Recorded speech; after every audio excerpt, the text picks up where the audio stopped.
और आइए खबरदार में अब जल्दी से नजर डाल लेते हैं दिन भर की तमाम अहम खबरों पर। दिल्ली के रामलीला मैदान में आयोजित किसान सम्मान रैली में राहुल गांधी ने प्रधानमंत्री नरेंद्र मोदी पर जमकर निशाना साधा। मोदी सरकार को सूट बूट और किसान विरोधी बताते हुए राहुल ने कहा कि ये मेक इन इंडिया नहीं बल्कि टेक इन इंडिया की सरकार है। रैली में उन्होंने किसानों का एक किस्सा भी सुनाया। राहुल ने कहा कि किसानों की दो माँ होती है, एक जन्म देने वाली माँ, दूसरी अनाज देने वाली माँ जमीन। राहुल ने उन्हें आश्वस्त किया कि वो किसानों के हक की लड़ाई लड़ते रहेंगे। मेक का मतलब बनाना,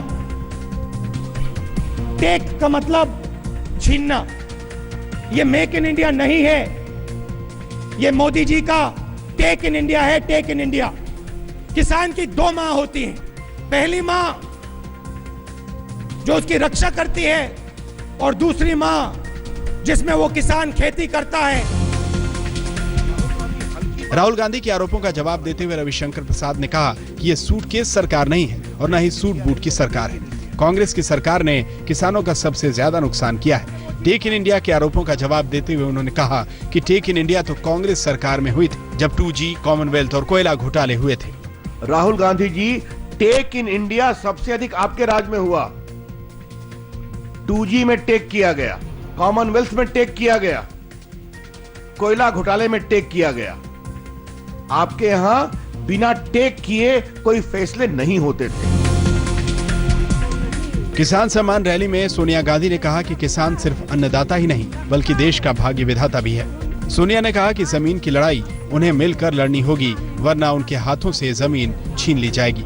उन्होंने मोदी सरकार पर हमला बोलते हुए कहा कि इस सरकार में किसानों की हालत खराब हुई है, कहीं बिजली नहीं तो कहीं पानी नहीं।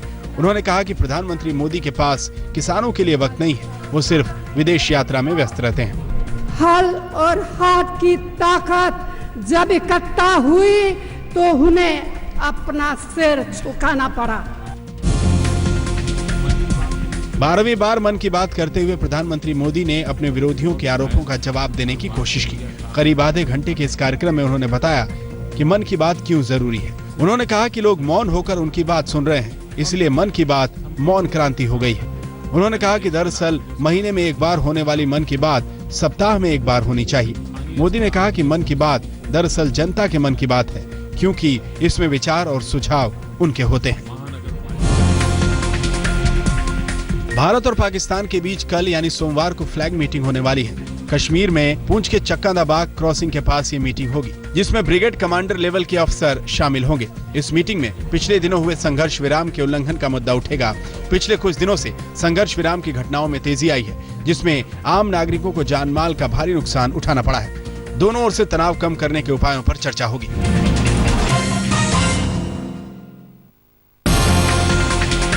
स्मृति ईरानी ने अखिलेश यादव से अपील की है कि अमेठी की सम्राट फैक्ट्री की जमीन पर या तो फैक्ट्री खोलें या फिर जमीन किसानों को वापस कर दें। उन्होंने राहुल गांधी को चुनौती देते हुए कहा कि अगर राहुल गांधी में दम है तो उन्हें जेल भिजवा दें।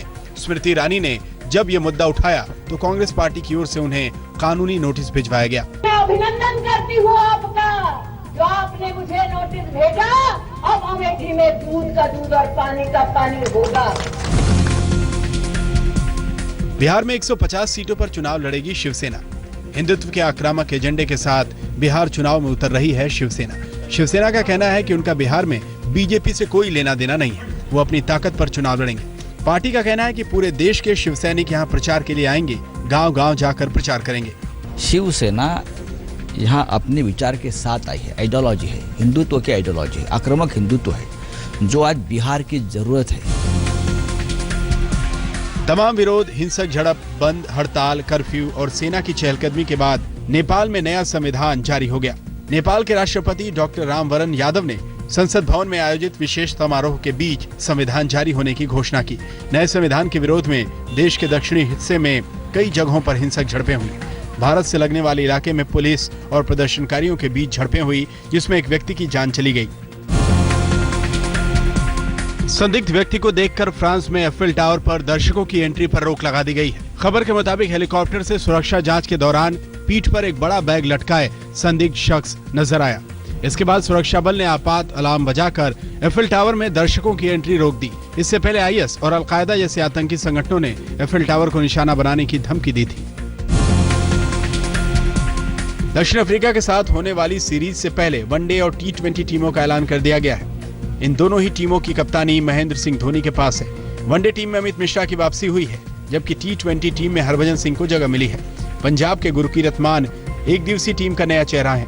T20 में भी कर्नाटक के KS अरविंद को मौका दिया गया है।